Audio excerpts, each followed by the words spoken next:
আমরা নিশ্চয়ই আমাদের দাবির কথা বলবো, আমাদের অধিকারের কথা বলবো, কিন্তু আমার মনে হয় সবসময় আমাদের এটা মনে রাখা উচিত, যখন আমরা এই কথা বলছি, যখন আমরা এই সুন্দর আয়োজনের মধ্যে আছি, আমাদের অসংখ্য পরিবার এখনো তাদের চোখে পানি ফেলতেছে।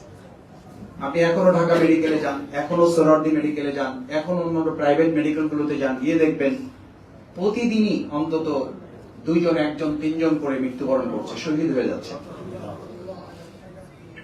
আমাদের এই কাফেলার সম্মানিত আমিরে জামাত ডক্টর শফিকুর রহমান সহ মহানগরী নেতৃবৃন্দ আমরা কয়েকবার হসপিটালে যাওয়ার সুযোগ হয়েছে। চেষ্টা করেছি আমরা তাদের পাশে দাঁড়াবার জন্য, তাদের সহানুভূতি জানানোর জন্য, চিকিৎসার পাশে কিছু সহযোগিতা নিয়ে তাদের পাশে হাত বাড়ানোর জন্য।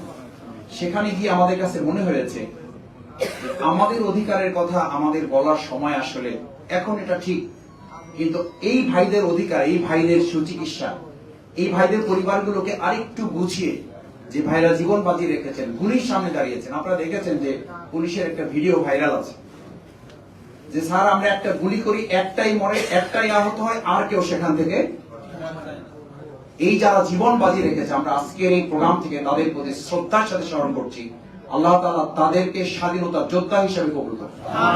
তাদের পরিবারগুলোকে আল্লাহ তাআলা তার দয়া, নিরাপত্তা, অনুগ্রহের চাদর দিয়ে হেফাজত করে যারা চিকিৎসাধীন আছেন তাদেরকে আল্লাহ পূর্ণ সুস্থতা দিয়ে হায়াতে তাইয়্যিবা করে আমাদের মাঝে তাদেরকে ফিরিয়ে দিন। সম্মানিত সুধী মণ্ডলী, প্রধান অতিথি মূল্যবান কথা রাখবেন। আমি সংক্ষেপে 2টো কথা বলে শেষ করে দিতে চাই। প্রথম অনুরোধ হচ্ছে, আমরা যে জুলুমের, জালিমের রাজত্ব থেকে আল্লাহ তাআলা আমাদেরকে হেফাজত করেছেন, সে আল্লাহ সুবহানাহু ওয়া তাআলাই মূলত তার পরিকল্পনা বাস্তবায়ন করেছেন। এখানে একজন লোক বুকে হাত দিয়ে এটা বলতে পারবেন না যে 5 তারিখ সকাল 10টা, 11টা, 11:30, 12টা পর্যন্ত আমরা কেউ নিশ্চিত ছিলাম না যে ওই দিনের সমস্ত সিচুয়েশন চেঞ্জ করে আল্লাহ তাআলা এরকম একটা পরিকল্পনা বাস্তবায়ন করবেন। আমরা বারবার এই কথা বলেছি, আমাদের শ্রদ্ধেয় ওলামায়ে কেরামগণ বারবার বলেছে, যত ষড়যন্ত্রই করা হোক, গোটা পৃথিবী যদি একদিকে থাকে, ওয়া মাকারু ওয়া মাকারাল্লাহ আল্লাহু খায়রুল মাকিরিন। আলহামদুলিল্লাহ, ওই দিন ছাত্র জনতা জীবন বাজি রেখেছেন, মূলত পরিকল্পনা বাস্তবায়ন করেছেন কে? আল্লাহ সুবহানাহু ওয়া তাআলা। তারা এক সারিতে বের হয়ে গেছেন এই দেশ থেকে, তারা 1 মিনিট আগেও জানতেন না তাদেরকে এই পরিণতির শিকার হতে হবে। সুতরাং আমরা যারা আছি আমাদেরকে ওটা মনে রাখতে হবে, সূরা নাসর আল্লাহ তাআলা এই বিজয় দিয়েছেন। ইযা জাআ নাসরুল্লাহি ওয়াল ফাত, এই বিজয় ছাত্র জনতা ভূমিকা রেখেছে, কিন্তু বিজয়টা এসেছে কার পক্ষে? আল্লাহর পক্ষে। সেই আল্লাহ তাআলা আমাদেরকে কিন্তু নির্দেশনা দিয়েছেন, তিনি আমাদেরকে নীতিমালাটা বুঝিয়ে দিয়েছেন। ওয়ারাআইতান নাসা ইয়াদখুলুনা ফি দীনিল্লাহি আফওয়াজা, এর মধ্যে কথা বলা আছে। আমাকে আস্তে আস্তে অনেকে বলেছেন, মাসুদ ভাই একটু শক্ত করে বলবেন, যারা আগে ছিলেন তারা দুর্নীতি করেছেন, তাদের ব্যাপারে আমরা মজবুত ছিলাম, আমরা লড়াই করেছি। আর সাথে এটাও বলবেন, আমাকে তারা অনুরোধ করেছেন বা পরামর্শ দিয়েছেন, অনেক মুরব্বী আমাকে বলেছেন যে এখন যদি কেউ এটা করে তাহলে শক্ত হতে দমন করা হবে। ফি দীনিল্লাহি আফওয়াজা, যখন দলে দলে এরকম লোক আসবে, আপনি কাফের চিহ্নিত করে তাদেরকে, জালিম চিহ্নিত করে তাদেরকে আপনি ফেস করতে পেরেছেন। এখন এই দলে দলে আসা লোকদের মধ্যে 2-4টা মুনাফিক থাকবে, তাদেরকে মোকাবেলা করাটা অত সহজ হবে না, কঠিন হবে, কিন্তু এই কাঠিন্যতাটা আমাদের মোকাবেলা করতে হবে। এই ক্ষেত্রে আপনাদের সবচেয়ে বড় কাজ হচ্ছে ঐক্যবদ্ধ ভূমিকা পালন। আজকে আমাদের ছাত্র জনতা দেখেন, সেখানে কিন্তু কোন রাজনৈতিক দলের পরিচয়ে এই দেশের এই ভূমিকা আসে না, এসেছে বৈষম্য বিরোধী ছাত্র আন্দোলন, ছাত্র জনতার আন্দোলন।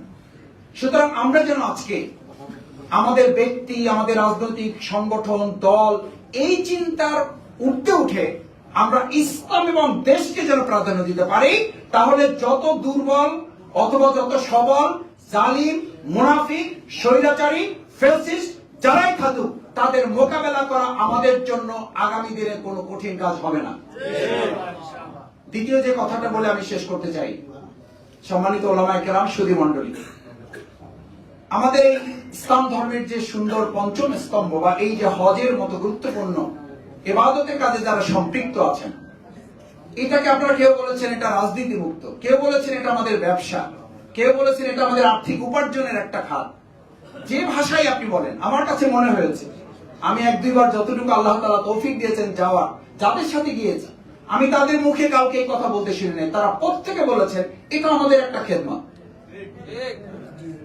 এটা আমাদের একটা খেদমত এবং একটা সাদাকায়ে জারিয়ার অংশ হিসেবে করি। আল্লাহ তাআলা এর উসিলায় যতটুকু দুনিয়ায় সফলতা দেন, যতটুকু দুনিয়াবি আর্থিক উপার্জন হয়, এটা নিতান্তই আমাদের একটা অতিরিক্ত অর্জন। মূলত টার্গেট হচ্ছে এটার মধ্য দিয়ে আমরা হজের সাথে সম্পৃক্ত যারা আল্লাহর মেহমান তাদেরকে সন্তুষ্ট করে, তাদেরকে সেবা দিয়ে আল্লাহর সন্তুষ্টি, আল্লাহর রাজি খুশি অর্জন করাটাই আমাদের মূল লক্ষ্য। আল্লাহ যদি রাজি হয়ে যায়, আল্লাহ যদি আপনার প্রতি সন্তুষ্ট হয়ে যায়, আল্লাহ যদি আপনার প্রতি খুশি হয়ে যায়, আল্লাহ যদি আপনার জন্য বরাদ্দ হয়ে যায়, তাহলে পৃথিবীতে আর কে কি দিল, কি কি পেলাম না, তাতে একজন ইমানদারের কিছুই যায় আসে না।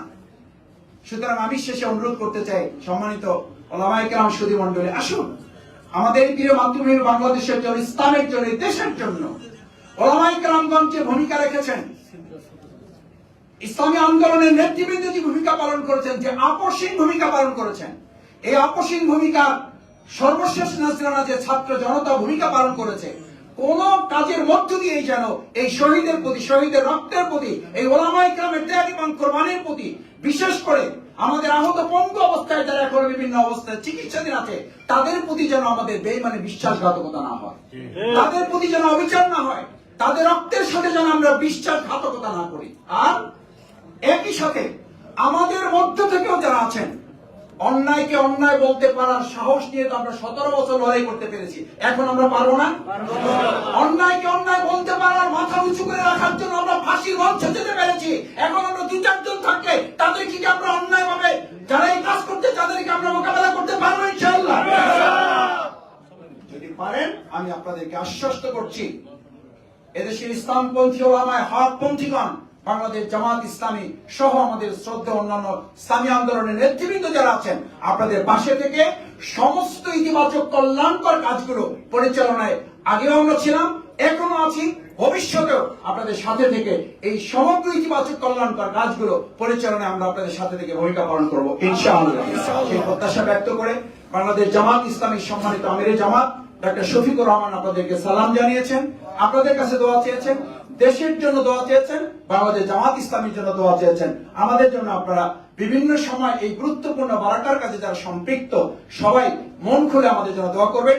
দেশের জন্য, ইসলামের জন্য, আল্লাহর জমিন, আল্লাহর দ্বীন বিজয় না হওয়া পর্যন্ত প্রকৃত বিজয় ইমানদারদের আসে নাই, সেই পর্যন্ত যেন আমরা কাজ করে যেতে পারি। আল্লাহ আমাদের তৌফিক দান করুন। সুবহানাকাল্লাহুম্মা ওয়া বিহামদিকা।